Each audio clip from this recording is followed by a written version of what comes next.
Kung naghanap ka nga ng ihanda ngayong Kapaskuhan o ngayong bagong taon, yung ready-made at talagang iluluto mo na nga. Yung hindi ka na nga mahihirapan mag-isip at gumawa. O at meron akong ituturo sa inyo. Kaya samahan nyo ako sa video na to. At napadayo pa nga tayo ulit ng Pasay Public Market para nga puntahan si Nanay Susan na nagtitinda ng mga ready-made products na talaga namang quality at masarap. Dito tayo ulit ngayon sa may Pasay Public Market, guys. Pupunta natin si Nanay Susan.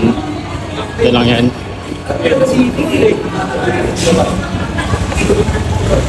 Napakarami nga ready-made products si Nanay Susan. At lahat ng yan ay homemade. Isang timpla, isang lasa, talagang napakasarap. Meron nga siyang barbecue na may kasamang libreng sauce. Meron nga siyang morgo na talagang gawa sa premium beef. Hamonado na gawa sa pinakamalambot na parte ng baboy. Masarap na lasa ng liempo. At naglalaki ang quarter leg. At ang kanyang bagong Mongolian barbecue na gawa sa pinakamalambot na parte ng baboy. At hindi mawawala dyan yung kanyang embutido special.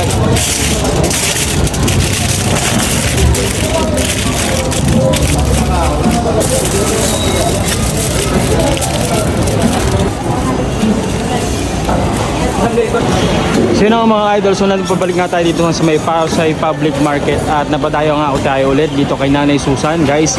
Ito lang naman yung na-vlog natin dati talaga na nagbebenta ng mga murang barbecue. Itong araw yung supplier ni Diwata, guys. Dito yung supplier ni Diwata. So ito yung tindahan ni Nanay Susan. So binilikan natin kasi bibili din tayo ng kanyang mga paninda. At saktong-sakto, guys, meron daw sila ditong mga bagong menu.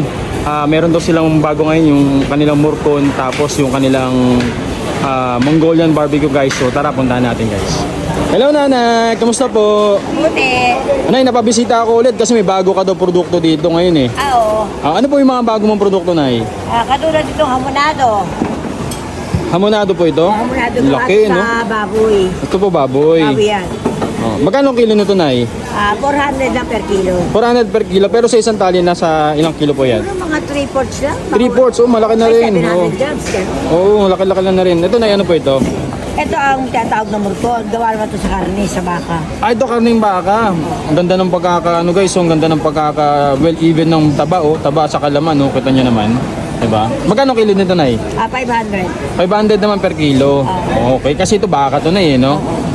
Pero Nay, ito, ano to, Nay? Ito na ang bago namin. Tinatawag na Mongolian barbecue. Mongolian barbecue, kasi may sesame seeds, guys.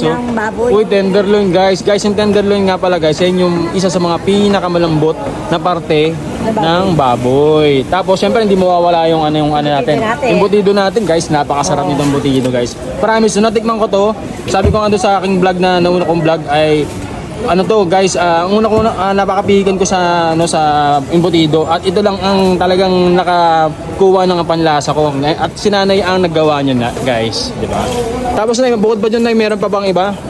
Ito normally ito talaga, no? Liempo yan. Ito liempo. Pero okay pa lang. Pero Nay, anong oras kayo nag-open ngayon, Nay? Mga alas 3 sa madaling araw. Alas 3 sa madaling araw hanggang anong oras po? Conforme, pag maraming gawa, inaabot na alas 6, alas 7. Pero minsan, mas maganda, pupunta sila mga 2 to 3, 4. Ganyan. Ayan, kasi konti lang yung ganong tao, ganun. Pero Nay, kamusta naman yung nyo, mas lumakas ngayon, no? Siyempre. Kasi nga, peak season ngayon, December. Marami na mo ba nag-order sa inyo? Madami na, advance order na nga sila. Grabe, Nay, no? Grabe talaga, no? Bukod doon, Nay, ano pong lugar nga to ulit para sa mga viewers natin? Dito po sa Libertad, sa Pasay Public Market. Dito na po, napakadali pong hanapin. Pwede silang kumontak sa inyong Facebook page, saka dun sa ilalagay natin, guys, dun sa screen yung kanilang contact number para mas makontak nyo si Nanay ngayon, Susan. Okay. Nay, yung pagkakaiba ng mga murkon mo dito saka mga produkto mo dito sa iba? Totally sila, hindi sila gumagawa ng ganito eh. Kasi bihira nga lang talaga makakita naman niyan, ang marunong na gumawa ng ganito eh. Guys. Lalo sa magtitimpla, di ba? Grabe. Itong sa akin, talaga subok na ito eh. Masukay ko na taon-taon, talaga dito na lumalapit. Kahit yung mga ibang restaurant na yung kumukuha sa inyo, no? Mga ibang restaurant, na ganito, naman. Lakas ni Nanay. Katulad ng masukay namin minsan ng may kasalan. Katulad isang araw, order sa akin, murkon, 22 kilos. Uy, dami. Magpakain siya, catering naman. Sa catering naman ginamit. Sa catering naman. Ngayon, Nay, nakakailang kilo na talaga kayo ngayon, Nay? Sa kung anong kaya namin gawin. Depende sa order, conforme sa order nila. Tsaka hindi talaga kahit paano, katulad ito, napakasarap ito habang ini-stack mo. Oo. Kasi yung Ricardo niya, lalo tumatalag eh. Oh, Kapag okay. ito niluto mo ng 1 o 2 araw, hindi pa ito masarap. Pinakaano to, 4 to 5 days. So kailangan nakababad na yun, no? Nakababad. Kaya pag umabot pa siya ng 7 days, lalo siyang mas masarap. Oh. Kaya pag nasa freezer naman siya, nilagay mo. At abutin siya ng buwan, okay lang. Sarap po kayo dito sa Pasay Public Market, sa Libertad. Madali naman pong hanapin. Kahit sa Guardia, pwede kayo samahan. Ayun na. Yun lang guys, so. Kaya dito lang yan guys, sa may Susan's Barbecue. Ayan no, Susan's Barbecue. Ayan ang contact number guys ha. Ayan, 0929752863 guys. Kung lahat kayo ay gustong umorder para dun sa mga handaan nyo guys, punta na kayo dito kay Susan's Barbecue. Dito lang yan sa may Pasay, Libertad, Public Market. Yun lang guys. Baboy, ito po yung pickles, hotdog, tsaka ito po yung celery, carrot. Baboy, pickles, tapos chorizo, Chorizo, Bilbao. Bakaw pa lang. At chorizo Macau. tsaka lalagyan natin Pickles, siya. tsaka taba. Opo, taba ng baboy. Taba ng Tsaka baboy. lalagyan din natin siya ng taba ng baka. Taba ng baka, so Tapos halo. lalagyan din natin siya ng celery para mas Kaya masarap. celery. Tapos babalutin. Tapos i-roll natin siya. Tipid na tipid eh. Tapos, Yan, lalagyan natin siya ng taba dito sa ibabaw para mas maganda.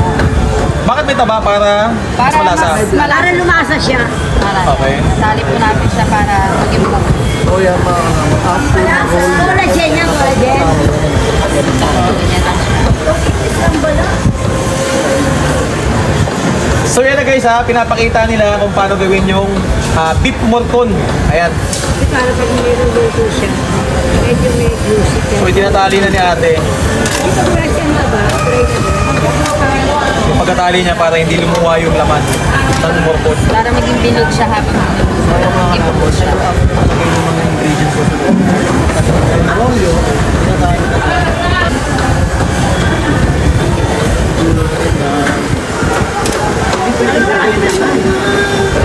So ito. So kailangan siya ikitan. Kaya, ganito kayo piraso yung slice siya. Hindi siya nag-iwalay yung Nay, ba't hindi na lang po kayo nagbenta ng lubid? Dinali lahat eh.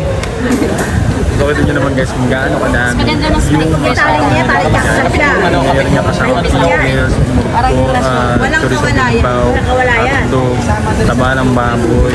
Para maging mas malasang Hindi kasama puputulin mo yung pagmalambot natin. Tutuloy ang pagkakasal. Ayun na nga guys, pagkatapos nun ay tatali na nga siya. Tapos bahala ka na kung paano mo lulutuin. Kahapon. And So ito na nga guys, yung finished product. ate harap mo. Lapat mo mama. Okay, lapat mo na 1, 2, 3 din. Yan.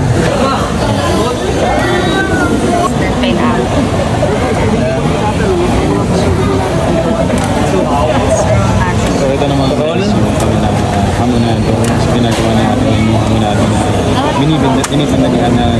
binitinda ni Nanay Susan. Pero nasa gilid.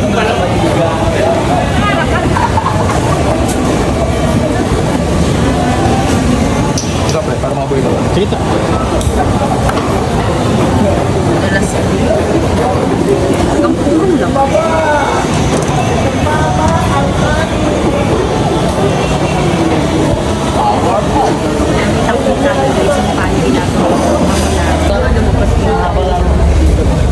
Sobrang maproseso nga yung kanilang ginagawa guys. At para hindi ka na nga maabala, ay pwede ka na ma-order sa kanya. Makakabawas ka na nga ng oras sa paghahanda at bawas pagod na rin. Kaya naman kung naghahanap ka na ng bagong menu na ihahanda ngayong Kapaskuhan, ay baka consider mo ang mga produkto ni Nanay Susan. Garantisado masarap at talagang hindi bubutas ng bulsa. Kaya tara, kay Susan na tayo!